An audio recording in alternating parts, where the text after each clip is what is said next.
Chicas y chicos de Miguel Hernández, segundo año, bienvenidas, bienvenidos a una nueva clase de historia.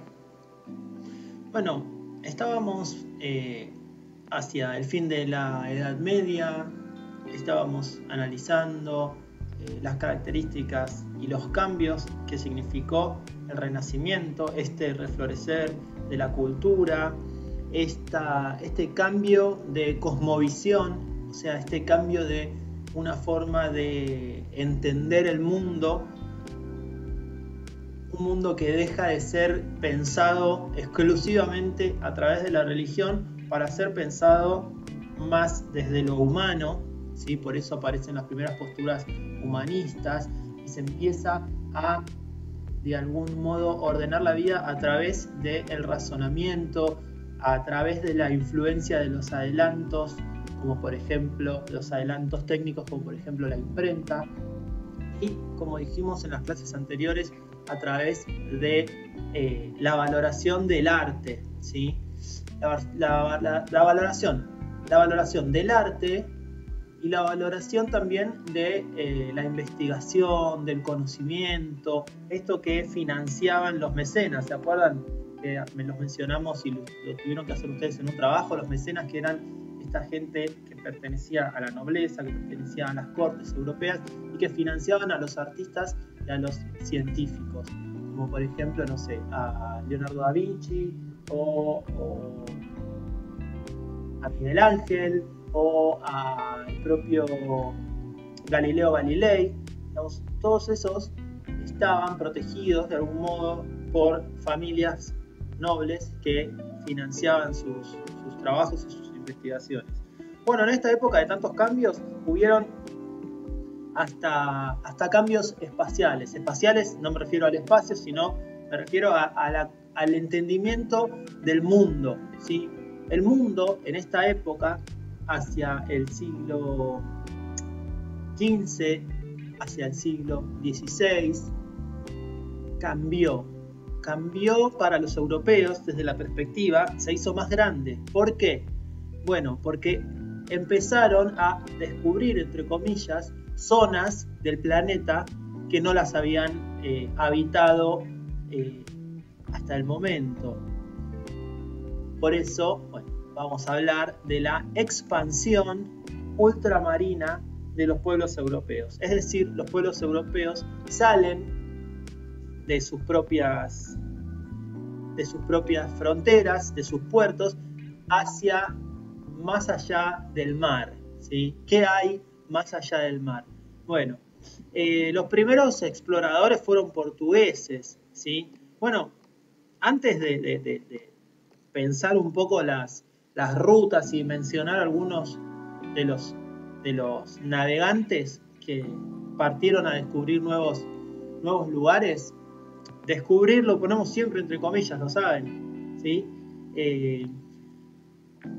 Antes de hablar de eso tenemos que pensar a dónde iban. Bueno, iban hacia Asia, iban hacia Oriente, iban para acá, para este lado, ¿sí? Iban por el Mediterráneo, tenían que cruzar Siria, Palestina, todo esto era un territorio peligroso para los europeos porque, como ustedes saben, los europeos representaban al mundo cristiano, a la cristiandad, y estas zonas estaban ocupadas por musulmanes. Ya había caído el Imperio Bizantino, que era el último bastión europeo, entre comillas, y cristiano, ya había caído. Entonces todo esto estaba en manos de los musulmanes, así que cruzar por acá era complicado. Había algunos mercaderes de Venecia o de Génova que tenían control de esta zona, que se llamaba la Ruta de la Seda, porque a través de acá se llegaba a Oriente, de donde venían esos tejidos o esa materia prima para hacer tejidos. Y esa ruta estaba controlada por los musulmanes, estaba controlada por los mercaderes italianos, estaba controlada por el imperio mogol, que era un gran imperio de Asia, y resultaba peligrosa para los europeos, ¿sí? O sea, era el camino más corto, venir por el Mediterráneo, y atravesar toda esta parte. Para llegar a la India por tierra era el camino más corto, pero el camino más peligroso. Entonces empezaron a pensar alternativas. Los primeros fueron los portugueses. ¿Qué hicieron los portugueses? Portugal está acá, digamos, al lado de España, ¿sí? Portugal, acá está. Lo que dijeron fue, bueno, vamos a hacer lo siguiente, vamos a circunnavegar África, es decir, bordear todo el continente africano. También, a medida que avanzaban, iban, digamos, parando y formando colonias, tomando esclavos, ¿sí? Entonces, era rodear todo el continente africano para llegar a la India. Ahí iban a obtener todas estas mercancías tan valiosas como, por ejemplo, especias. Las especias eran, digamos, condimentos para las comidas que ayudaban a conservarlas, a condimentarlas. También las utilizaban para medicinas, para perfumes, para cremas. Digamos, eran muy valiosas esas especias que venían de la India. Entonces decían, bueno, podemos atravesar, digamos, bordear todo este continente africano para llegar a la India desde acá sin tener que hacer la ruta tradicional. Bueno, la circunnavegación de África fue encarada por los portugueses, especialmente por un navegante llamado Vasco da Gama, ¿sí? Y se logró en el siglo XVI, se logró esta llegada a través de la ruta africana a la India. Bueno, pero esa ruta entonces ya estaba copada por los portugueses, que había más potencias europeas que querían llegar también hacia la India, hacia Asia, ¿sí? En fin, hacia Oriente, para, digamos, hacerse de estas especias, de estas piedras preciosas, de oro y de plata que necesitaban. Bueno, otros navegantes importantes fueron los españoles. Había otra idea un poco más ambiciosa para llegar hacia Oriente, para llegar hacia la India, que tenía que ver con un marino genovés llamado Cristóbal Colón, ¿sí?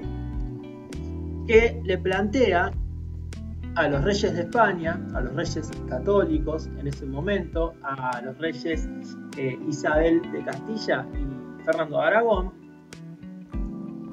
le plantean una nueva expedición para llegar a la India, pero navegando hacia Occidente. Según los cálculos de Colón, la Tierra no era plana, como se pensaba en ese momento, sino que era redonda. Por lo tanto, navegando hacia el oeste, en algún momento iba a terminar llegando, o sea, navegando para este lado, iba a terminar llegando a donde quería, que era la India, ¿sí? Como iba a llegar por acá. O sea, iba a hacer esto. Plim, plim, plim. Iba a tener un viaje bastante largo, pero iba a llegar a la India finalmente, iba a llegar acá. Bueno, al principio lo tildaban de loco, de que era imposible, pero juntó algunos... bueno, primero juntó dinero a través de la corona española y después juntó a su tripulación a través de 3 carabelas que eran un tipo de embarcación a vela, digamos que no había todavía lo que eran después los barcos a vapor, ya que la tecnología era bastante limitada, y se embarcaron, obtuvieron el financiamiento y se embarcaron en esta aventura hacia Occidente para llegar a la India. Y bien, finalmente el 12 de octubre de 1492, Colón y sus 3 carabelas llegan al Caribe americano.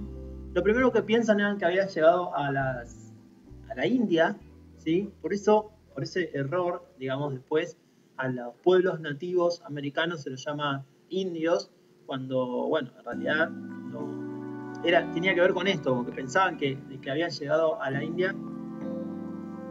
Finalmente, en 1492, Colón y sus 3 carabelas llegaron a el Caribe americano, ¿sí? A Centroamérica.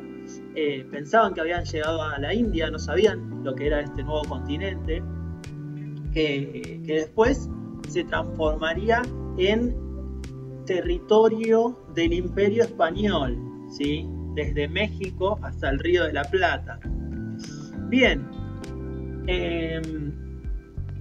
lo último que quiero mencionar es que esta expansión ultramarina de los pueblos europeos no terminó con el descubrimiento de América, sino que lo que se quiso hacer fue dar la vuelta al mundo, la circunnavegación del globo, ¿sí? Esta empresa fue empezada por Magallanes, ¿sí? Que parte también desde España y navega hacia el sur del continente americano, pasa por el estrecho que hoy se llama el Estrecho de Magallanes, que une el Océano Pacífico con el Océano Atlántico, ¿sí? Pasa por acá abajo de nuestro país, y no termina de dar la vuelta al mundo él, pero su tripulación, a cargo de Elcano, sí finalmente termina llegando hacia la India, ¿sí? Me pasé. O sea que lograron dar la vuelta al mundo. Llegan a la India y después regresan para España. Bueno, chicas y chicos, obviamente que para los americanos esto significó una conquista, una conquista negativa, no una conquista propia, sino una conquista encabezada por los europeos, que terminó en la aculturación, digamos, en el cambio de una cultura nativa americana. Por mencionar, podemos decir a los aztecas y los mayas en Mesoamérica y a los incas en Andinoamérica, a lo largo de la cordillera de los Andes, donde las creencias se cambiaron, donde la religión se cambió, donde el idioma se cambió, donde murieron millones y millones de nativos por ser expuestos a enfermedades y a trabajos forzados. Bueno, la historia de la conquista de América, que algo vimos el año pasado y que vamos a seguir hablando también este año. Chicos y chicas, eso fue todo. Nos vemos en la próxima clase. Les mando un beso grande. Adiós.